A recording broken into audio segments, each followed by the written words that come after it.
नमस्ते। तो जितने लोग तक ये वीडियो पहुंचे ना, कृपया पूरी देख लीजिएगा। नमस्ते। हमारा नाम है मुकुंद मिश्रा। हम मुंबई के आईसीएसटी कॉलेज के इंजीनियरिंग के दूसरे साल में हैं। यहाँ पर पनवेल में एज ए पेइंग गेस्ट रहते हैं। और मतलब ये हमारे ज़िंदगी का फर्स्ट वीडियो है। मतलब 19 बार रीटेक दे चुके हैं, ज़रा कॉन्फिडेंस ला रहे थे। वैसे हम यूपी से हैं। यूपी के जौनपुर ज़िले में हमारा गांव है। और हमारे पिताजी मनोहर लाल मिश्रा हमारे गांव की पाठशाला के हेडमास्टर, मतलब गांव के सबसे पढ़े लिखे आदमी। अब हमारे पिताजी ना हमें भी खुद की तरह ऐसा पढ़ा लिखा नवाब बनाना चाहते थे, इसलिए यहाँ भेज दिए। अब बचपन में ना हम फैन देखकर बोले थे कि बड़े होकर हम मशीन बनाएंगे। अब साला छोटे बच्चे को थोड़ी पता होता है कि उसको सिर्फ मशीन बनाने के लिए MIT, EIT, BITSAT, JEE main, JEE advance ये सब देना पड़ता है। अब छोटा बच्चा था, गलती से बोल दिया। अब उसी गलती की सजा हम रोज ही काट रहे हैं। उसके बाद ना हमारे पिताजी हमको रोज सुबह कहते, उठ जाओ हमारे मैकेनिकल इंजीनियर, हमें गांव का कल बदलना है।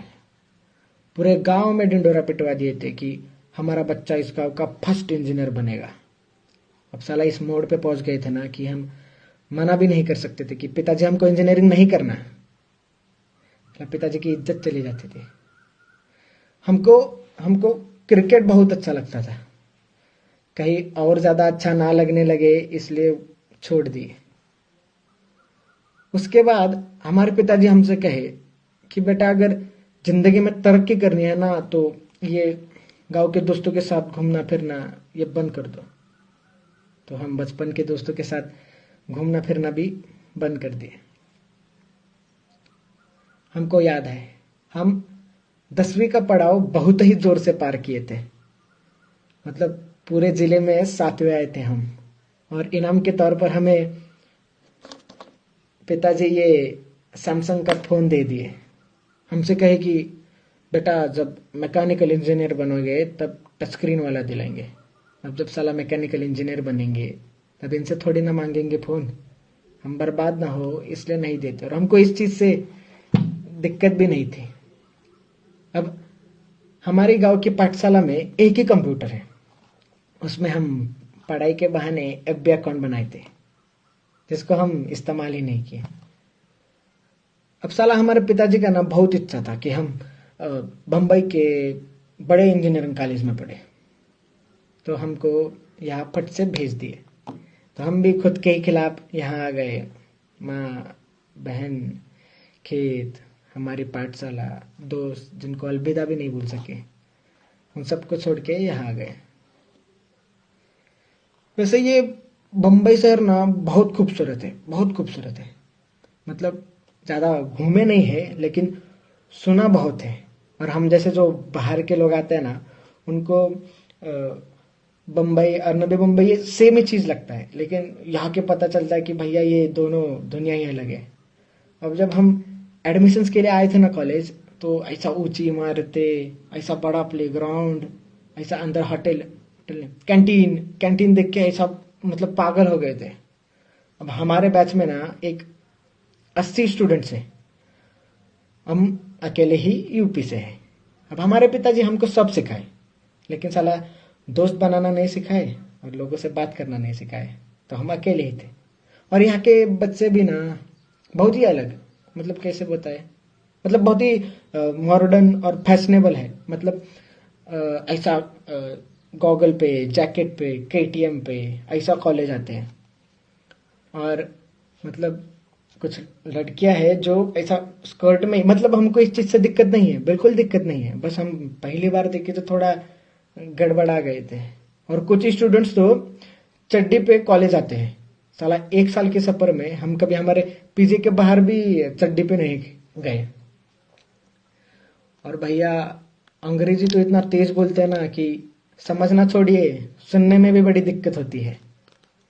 मतलब हम इनकी तरह कूल नहीं थे। हम ना सिगरेट पीते, ना दारू पीते, ना नशे करते, ना कोई गर्लफ्रेंड के चक्कर में थे। और हमारे कपड़े भैया, मतलब एक फॉर्मल शर्ट, एक फॉर्मल पैंट, हाथ में पापा की घड़ी, ये चश्मा और नीचे सैंडल, और इस्त्री भी हम खुद ही करते थे। और बाल अभी बढ़ाए बाल, वरना पूरा मिलिट्री कट रखे थे। वो बाजू वाला चिंटू है ना, हमको मतलब बाल देख के यही उम्र में अंकल बुलाता है। अभी हम मतलब ये सबको अगर बाजू में रखे ना, तो हम वैसे बहुत होशियार है। मतलब खुद की तारीफ नहीं करेंगे, लेकिन हमारे कुछ उसूल है, जैसे कि हम बंक नहीं करेंगे, असाइनमेंट्स टाइम पे देंगे, जो भी है ईमानदारी से करेंगे। अभी 2-3 महीने पहले का बात है, हमारा सेम 2 का एग्जाम्स पास में आ रहा था। तो धीरे धीरे सब हमारे साथ ऐसा ही हाय बाय बोलने लगे, हमारे साथ बात करने लगे, हमारे मतलब फर्स्ट बेंच में बाजू में बैठने लगे। हमको बोले कि हमको मतलब कैंटीन घुमाए, हमको प्लेग्राउंड घुमाए, हमको मॉल घुमाए, हमको चीज फ्रैंकी, सैंडविच, मतलब बहुत नाम याद नहीं आ रहे, लेकिन बहुत बहुत कुछ खिलाए। और हम उनको मतलब जितने भी पढ़ाए उसके नोट्स देते, फिर उनको लाइब्रेरी में लेक्चर देते। और मतलब साला इतना कॉन्फिडेंट हम कभी जिंदगी में फील नहीं किए थे। और हमको हमको ना मतलब लड़की लोग भी नंबर शेयर करने लगी, तो हम थोड़ा गड़बड़ा जाते थे उधर। मतलब अचानक इतना सारा आ गया ना कि हम पागल हो गए थे। मतलब बहुत ही खुश थे हम, मतलब हमारे जिंदगी का ना ये बेस्ट पीरियड कह सकते हैं। अभी हमारा ना ये वॉचमैन है ना जो नीचे, उनका यही फोन पे हम वीडियो बना रहे हैं। तो उनका एंड्रॉयड फोन है और उनको चलाने नहीं आता है, तो हम उन पे हमको दे देते हैं फोन। तो उनके फोन पे ऐप भी खोल के हम सबको फ्रेंड भी बना लिए। तो हमारा ना 2 पेपर अच्छे से हो गए, हम धम धम सबको पेपर दिखाए, सबको आंसर्स बताए। तो क्या हुआ ना कि ये कोरोना की वजह से जो बाकी का पेपर था वो कैंसिल हो गया। तो उसके बाद ना जैसा कोरोना हुआ, लॉकडाउन हुआ तो सब अपने अपने घर में। तो हमको सारा सबका टेक्स्ट आना बंद, ना हमको किसी का कॉल आता। अगर हम सामने से भी करें तो भी कोई उठाता नहीं या कोई रिस्पॉन्ड नहीं करता। हमको एक एक लड़की का मैसेज आया था कि thank you Mukund for your help, means a lot. तो हम कहे कि you are welcome, how are you. तो उसका भी रिप्लाई नहीं आया। हम सोचे कि हम ऐसा क्या कर दिए, कुछ गलत बोल दिए क्या किसी को। अभी तो हम सोचे कि साला हम कूल बनने के लिए ना फेसबुक पर मीम्स सबको शेयर करते हैं, तो सबका रिएक्शन तो आएगा। लेकिन उधर भी कोई किसी का रिएक्शन नहीं आया। मतलब हम बहुत कोशिश कर रहे थे बात करने का। हम मतलब अभी एक अकेला इंसान घर में पढ़ेगा भी कितना। हम ना गेम खेल सकते थे, ना पिक्चर देख सकते थे, ना किसी से मतलब घूमने के लिए बाहर जा सकते थे। हम बहुत सोने लगे थे, हम बहुत चिड़चिड़े हो गए थे, बीच में ही रोते थे, बीच में ही गुस्सा होते थे।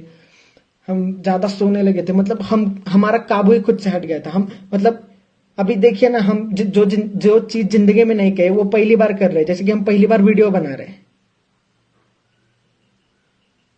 हम पिताजी को बोलने का भी कोशिश किए कि पिताजी हमको ठीक नहीं लग रहा है, हम मतलब थोड़े गुस्सा हो रहे, थोड़े ज्यादा रो रहे, या हम बहुत अकेला महसूस कर रहे हैं। तो हमारे पिताजी हमसे कहे कि बेटा ये जिंदगी का मोड़ है, ये सबके साथ होता है, हमारे साथ हुआ, तुम्हारे दादाजी के साथ हुआ, ये आएगा और चला जाएगा।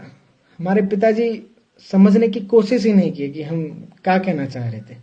अब हम ना एंजाइटी और डिप्रेशन ये सब में विश्वास नहीं रखते थे, पर साला जब वो इंसान को होता है ना वो चीज, तब तब ही समझ आता है कि भाई ऐसा मानसिक बीमारी करके भी कुछ तो होता है। अब हमारे गांव में ना मानसिक बीमारी का 2 ही मतलब है, एक तो भूत बाधा और दूसरी मतलब ये पागल हो गए।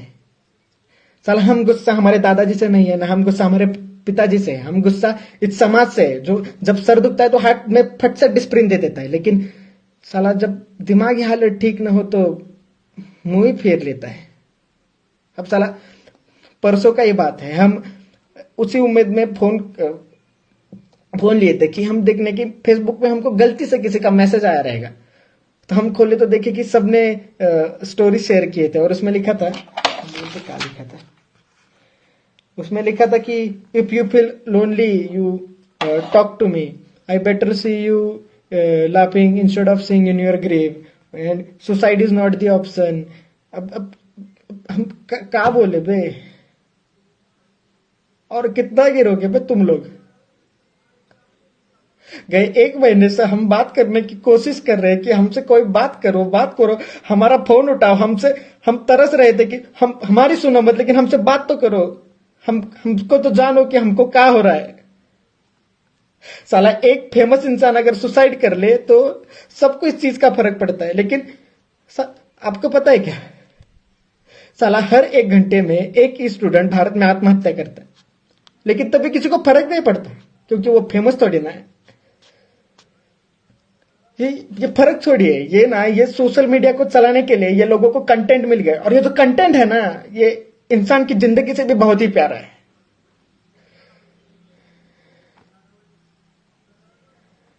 अभी 2-3 हफ्ते और गए ना, किसी को कुछ फर्क नहीं पड़ेगा, क्या एंजाइटी और क्या डिप्रेशन।